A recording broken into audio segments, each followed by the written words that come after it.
Hello everyone, welcome to my class. Myself Janisha from St. Joseph Composite PU College, Vijaypur. I'm dealing with economics subject. As you know that in the previous episode, we have discussed about the indifference map.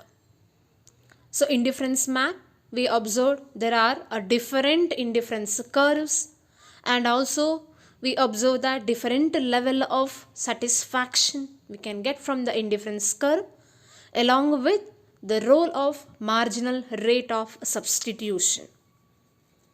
Now today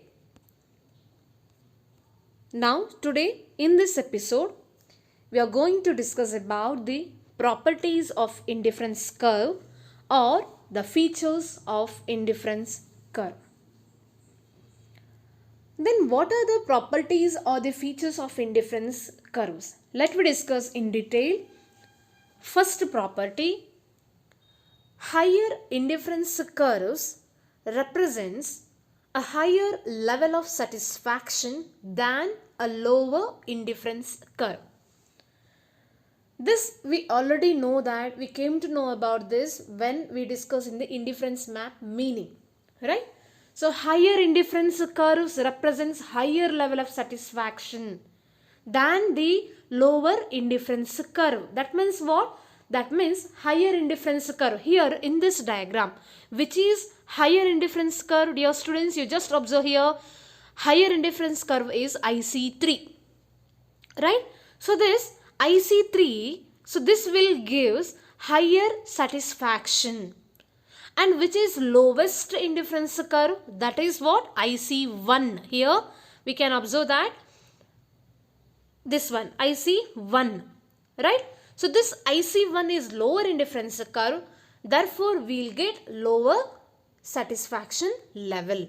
So that according to this property, every consumer attempts to move to higher indifference curve provided her or his income and prices of goods permit him.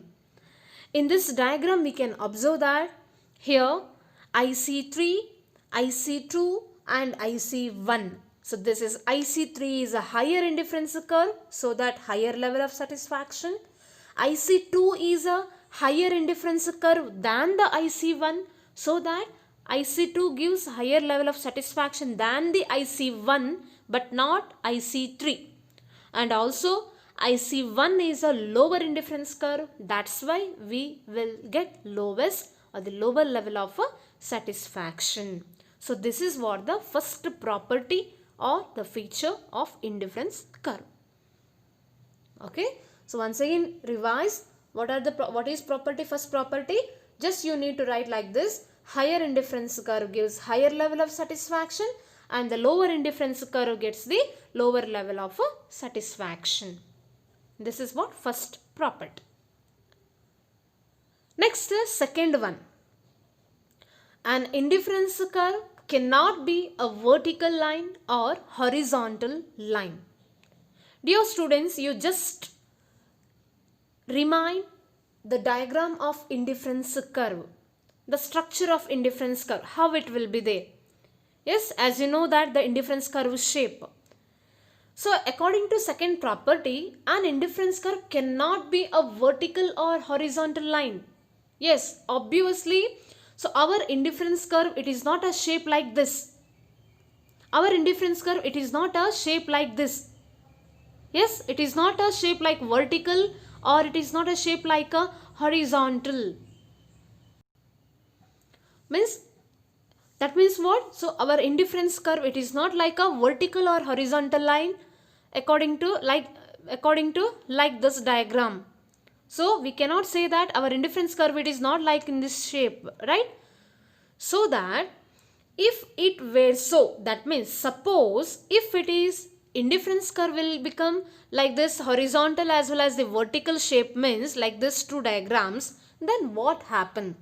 So that if it is way so, then it would be contrary to the principles of indifference curve analysis. Suppose if an indifference curve become vertical or horizontal line, means then it is contrary for the principle of indifference curve analysis. Okay, so for this reason we can say that what an indifference curve cannot be a horizontal straight line or it is not a vertical line, but it is indifference curve always be downward sloping.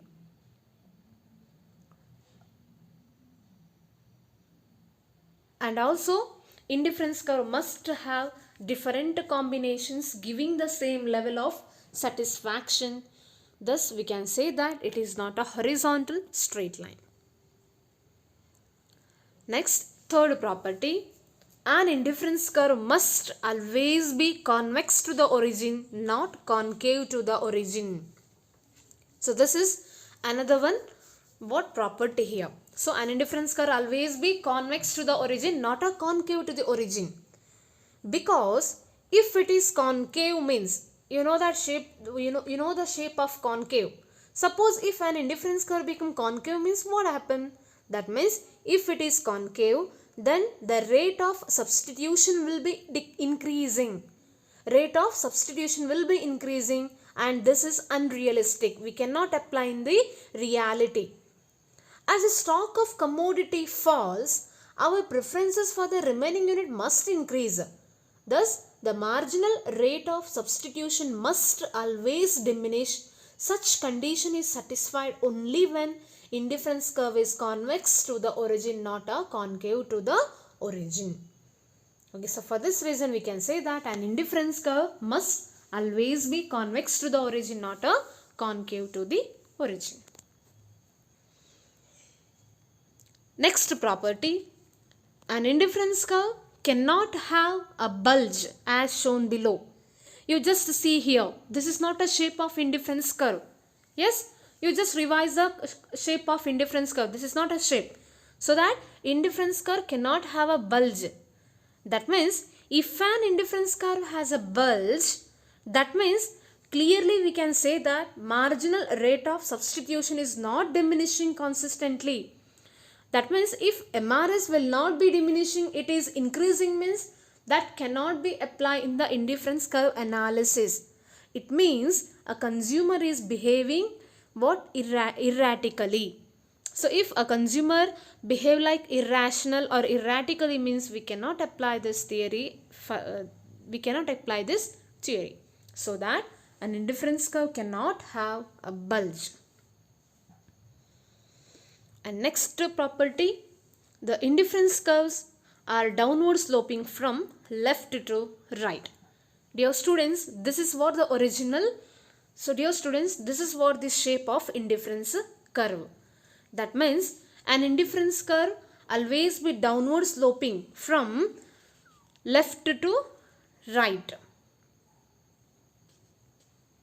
That means indifference curve always be downward sloping from left to right. Here, an indifference curve has a negative slope. The reason underlying this property is that if the consumer has to stay at a same level of satisfaction, the quantity of one commodity must decrease when the quantity of the other commodity increases.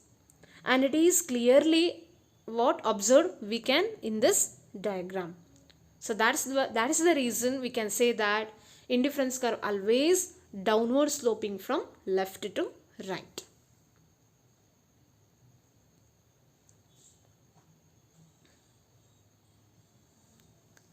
Okay students, few more properties are there, so that we can discuss in the next episode.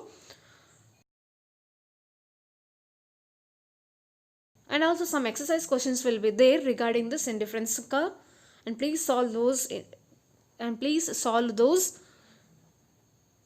exercise questions, and we'll continue further in the next episode.